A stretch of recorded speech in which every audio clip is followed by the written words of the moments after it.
chemin que j'ai pris pour vous cette fois-ci va nous emmener à la nécropole nationale de Notre-Dame de Lorette, l'un des lieux les plus emblématiques de la Première Guerre mondiale où reposent 43 000 combattants. Pour ce faire, il faut prendre la direction du Pas-de-Calais, traverser la commune de Souchez et monter sur la colline sur laquelle nous nous trouvons, surnommée la colline sanglante ou la butte de la mort, avant d'arriver ici à Ablain-Saint-Nazaire. Bonjour, je m'appelle Grégoire, je suis votre guide et nous allons parcourir ensemble ce nouveau chemin de mémoire. Cette nécropole, propriété de l'État, est inscrite en tant que haut lieu de la mémoire nationale et figure au titre des monuments historiques depuis 2017. Monseigneur Julien, évêque d'Arras, y fit ériger une basilique néo-byzantine ainsi qu'une tour-lanterne que vous pouvez voir derrière moi, afin de commémorer la mort des soldats tombés sur le champ de bataille. Nous allons maintenant rentrer dans la nécropole.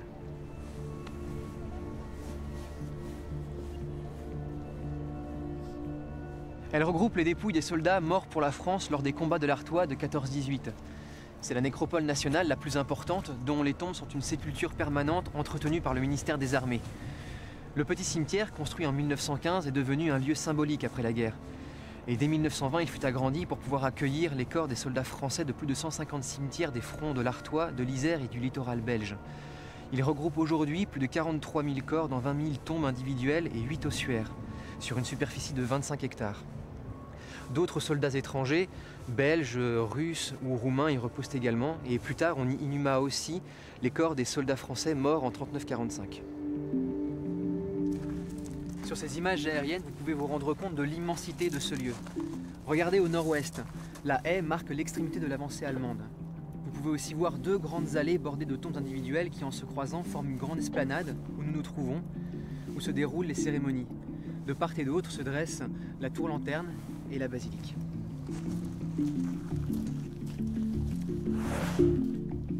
Voici la basilique. Elle a été reconstruite après la guerre dans un style néo-byzantin, rappelant ainsi le caractère religieux de ce site au XIXe siècle. On y retrouve le traditionnel plan basilical avec les bras du transept terminés aux extrémités par des chapelles basses. À l'intérieur, vous pourrez découvrir des vitraux qui donnent un sens religieux et patriotique au sacrifice des soldats. 6 d'entre eux ont été offerts par les Britanniques, rappelant l'entente entre la France et la Grande-Bretagne. Vous pourrez découvrir aussi une voûte en cul-de-four recouverte d'une immense mosaïque représentant un Christ dans son auréole de gloire, la mandorle. La partie gauche du transept abrite la tombe de Monseigneur Julien ainsi qu'un autre monument rappelant son attachement à offrir une sépulture à tous les combattants morts sur le champ de bataille. Dans la partie droite se trouve la statuette de Notre-Dame de Lorette ainsi qu'un autel secondaire surmonté du triptyque de Notre-Dame de Czestochowa. Nous voici face à un des deux ossuaires au centre de la nécropole. 5 autres plus petits se trouvent à l'extrémité ouest de ce site derrière vous. Sur les 8 ossuaires, 43 000 soldats sont enterrés, dont 4 563 dans celui-ci. Nous voici au pied de la tour-lanterne. C'est une tour d'église qui s'élève au-dessus de la croisée du transept et qui possède des petites ouvertures par lesquelles la lumière peut pénétrer l'édifice, d'où son nom de lanterne. Elle fait 52 mètres de haut et possède un phare visible à des kilomètres à la ronde. Et dans ces fondations, on peut trouver près de 6 000 corps non identifiés. Je vous emmène à l'intérieur. Né de la Première Guerre mondiale, le site porte également la mémoire d'autres conflits du XXe siècle.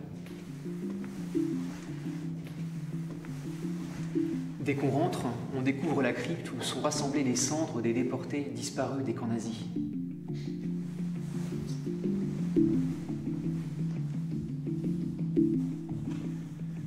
Symboliquement, ici, ont été enterrés, comme vous pouvez le voir, les corps des soldats inconnus de la guerre d'Algérie et des combats du Maroc et de la Tunisie, et le soldat inconnu de la guerre d'Indochine.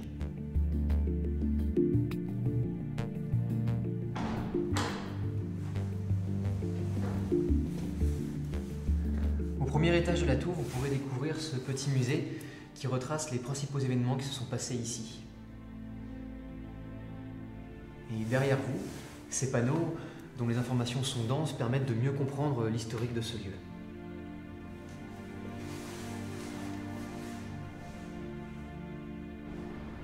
Nous voici au niveau du phare de la tour-lanterne. Malheureusement, l'accès à ce site est interdit au public, mais on n'a pas résisté au fait de vous faire profiter de la belle vue. La visite s'achève bientôt et avant de se quitter, nous allons faire un dernier détour par l'anneau de la mémoire que vous pouvez apercevoir derrière vous, construit par la région en 2014.